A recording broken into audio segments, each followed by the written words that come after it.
Hey everybody, it's Shaman Sister Sin, and you're listening to the Meditations and More podcast brought to you by BetterHelp.com and LittleShaman.org. That's me, Little Shaman. Today I wanted to talk to you about something that is very common during and after narcissistic relationships, and that is the fear that everyone you encounter is going to behave or react the way that narcissists do. This is something a lot of people deal with, so I thought we could talk about it on the show today. Before we get into it, though, it's important to say that this kind of thing can actually be related to PTSD, and that is often something that people need help with overcoming. So if you think that PTSD could be playing a part in this situation, find a therapist or a counselor in your area that you can speak with about that.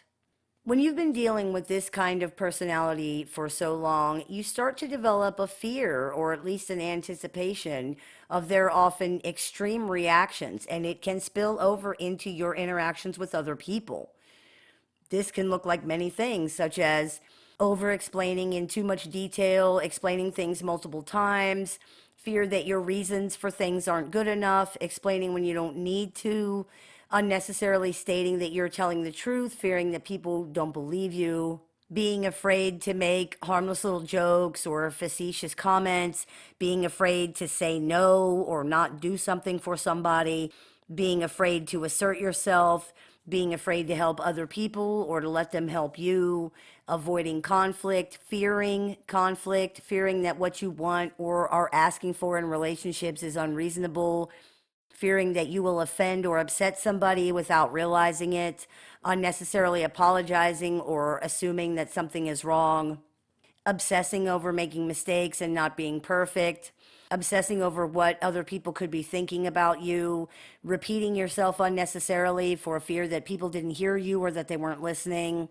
a desire to keep asking people if they're okay or if they're upset with you, an inability to trust that people mean what they say or that they say what they mean, fear that people will misunderstand or misinterpret you, fear that people will react unreasonably, negatively, or explosively, fear that people will end the relationship if you don't do what they want.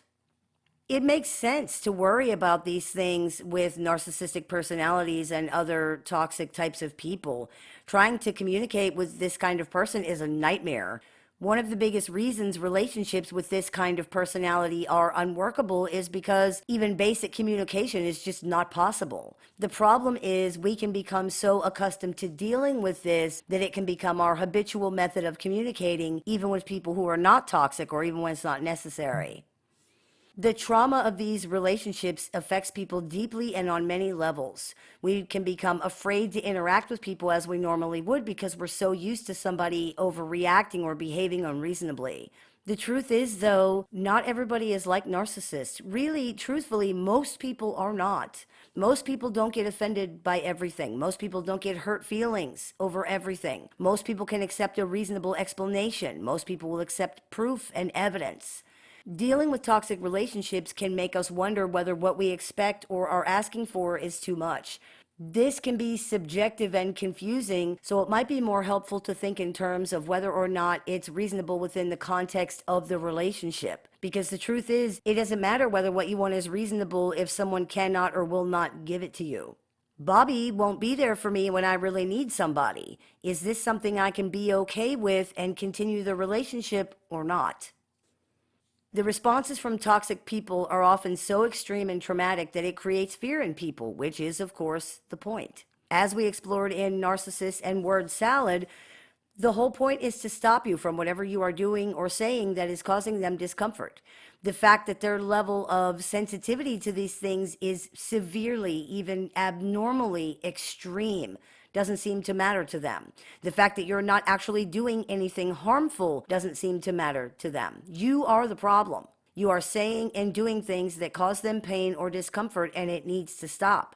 The extreme reaction is a way to let you know how much you are hurting, angering, or upsetting them. If you will not let them control everything, if you correct them on anything, if you call them out on anything, if you expect anything, if you express any needs, if you don't put them miles above everything and everybody else, if you are a human being with flaws, feelings, needs, or anything else, you are hurting them. You are upsetting them. You are angering them.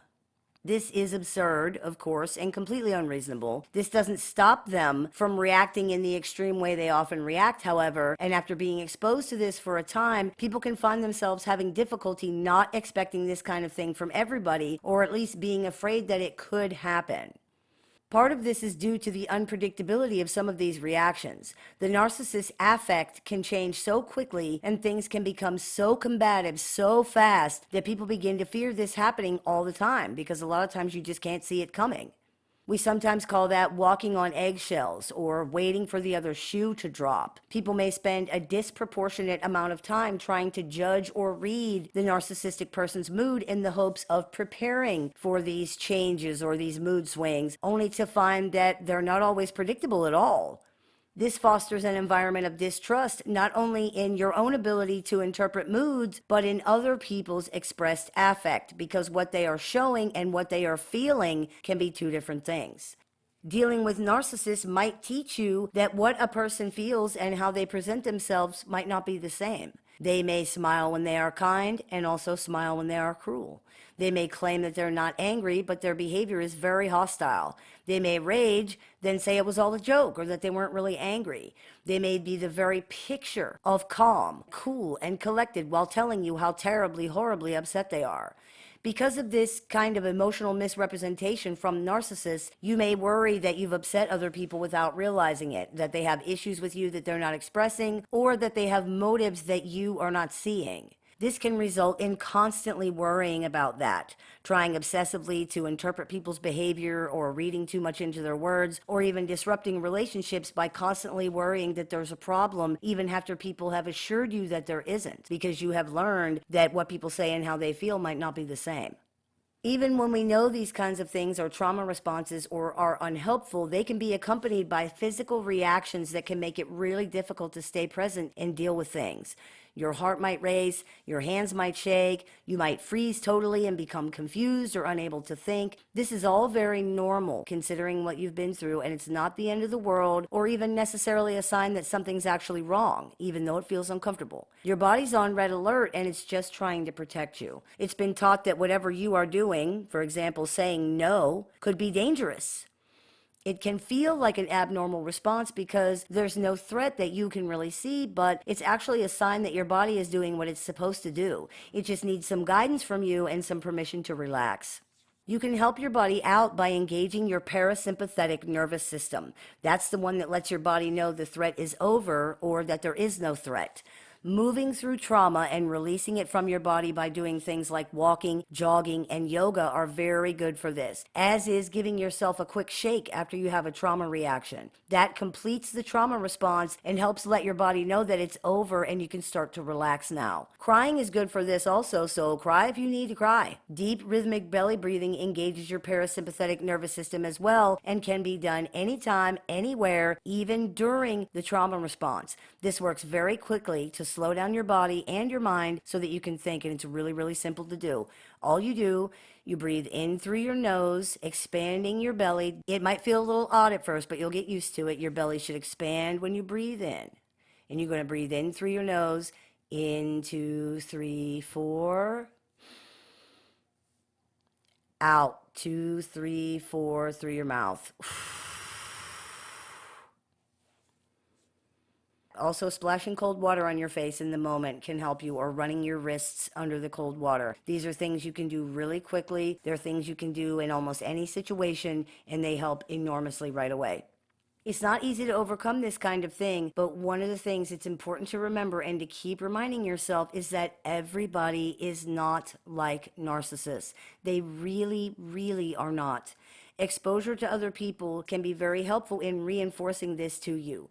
Sure, there are rotten people, but there are also people who will listen, who will believe you, who care, who are not pathologically selfish, who are not going to overreact to every little thing, who will not punish you eternally for mistakes and never let you live them down. There are people who are actually on your side, who want to help you, who want you to succeed and do well. There are people who aren't constantly competing with others or playing weird power games and trying to get over on everybody else, or trying to be a victim, or trying to be a hero, or trying to be anything other than what they actually are. It can be almost like a culture shock to realize these things, and it shows us just how deep and immersive the trauma of these relationships really, really is. It's a spiritual trauma that can damage your faith in so many things, but it can be repaired.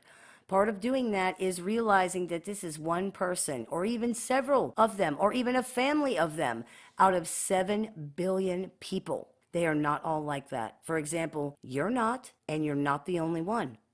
Everyone isn't the same, and we all deserve to be judged on our own merits and our own behavior, not someone else's merits or behavior. If dealing with narcissists teaches us anything, it's how unfair it is to be judged by what someone else has done or would do.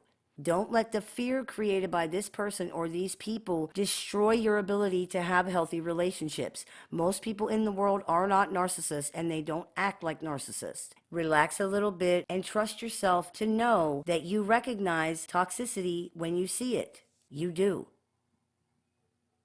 I hope that clears a few things up for you. As always, I look forward to your comments, questions, and suggestions, so please keep those coming. I take appointments online, over the phone, via text, via messenger, via email, and through Skype worldwide. So if you're interested in speaking with me one-on-one, you can visit littleshaman.org to do that. I teach workshops, seminars, and clinics throughout the year. So if you're interested in seeing what we are offering this month, you can visit littleshaman.org to do that. If you are interested in joining our support group with monthly meetings, access to exclusive content, and a guaranteed spot in monthly workshops, you can visit littleshaman.org to do that as well. You've been listening to the Meditations and More podcast, brought to you by BetterHelp.com and littleshaman.org. That's me, the Little Shaman. May the Great Spirit bless you. Have a beautiful day.